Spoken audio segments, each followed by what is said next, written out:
মহালয়ায় শুরু হয়েছে দেবী দুর্গার আগমনের ক্ষণ গণনা। আর শারদীয় দুর্গোৎসব উপলক্ষে মৌলভীবাজারে বেড়েছে প্রতিমা শিল্পীদের ব্যস্ততা। এবছর জেলায় 1000 মণ্ডপে হবে দুর্গাপূজা। আর পূজার সময় আইন শৃঙ্খলা পরিস্থিতি স্বাভাবিক রাখতে তৎপর রয়েছে প্রশাসন। আকাশের সাদা মেঘ আর কাশফুলের দোলা জানান দিচ্ছে শারদীয় দুর্গোৎসব কাছেই। দেবী দুর্গাকে বরণের জন্য প্রস্তুতি চলছে শতাধিক চা বাগান বেষ্টিত মৌলভীবাজারের সদরসহ 7টি উপজেলায়। বৃষ্টি কিছুটা বিড়ম্বনা তৈরি করলেও দ্রুত গতিতে চলছে কাজ। তবে মাটি, খড়, বাঁশসহ আনুষঙ্গিক জিনিসপত্রের দাম বেড়ে যাওয়ায় চিন্তা বেড়েছে কারিগরদের। বাঁশের রেটটা 250 টাকা, বর্তমানে 350 টাকা হয়েছে। আনতাম 100 টাকা কেজি, 220 টাকা কেজি। সব কিছুর দাম বাড়ছে, বাঁশের দাম, মাটির দাম, শ্রমিকেরও রেট বাড়াই দেওয়া লাগে। আগামী করে দিলে সফল হবে।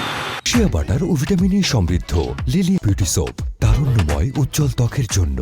রিমার্ক। একই সাথে চলছে মন্দিরের সাজসজ্জা, রঙের কাজ, ধোয়া মোছা, তোরণ ও প্যান্ডেল নির্মাণের কাজ চলছে পুরোদমে।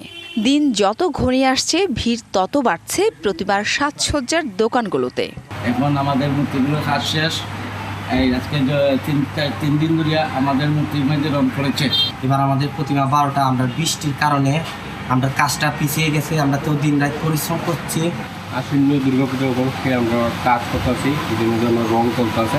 পূজার আয়োজন আর নিরাপত্তা নিয়ে কথা বলেন পুলিশ সুপার। নির্বিঘ্নভাবে পূজা উদযাপন করার জন্য বিট পুলিশিংয়ের মাধ্যমে সমস্ত এলাকার শৃঙ্খলাজনিত কোনো ব্যত্যয় যেন না ঘটে সেগুলো আমরা ইতিমধ্যেই কালেক্ট করেছি।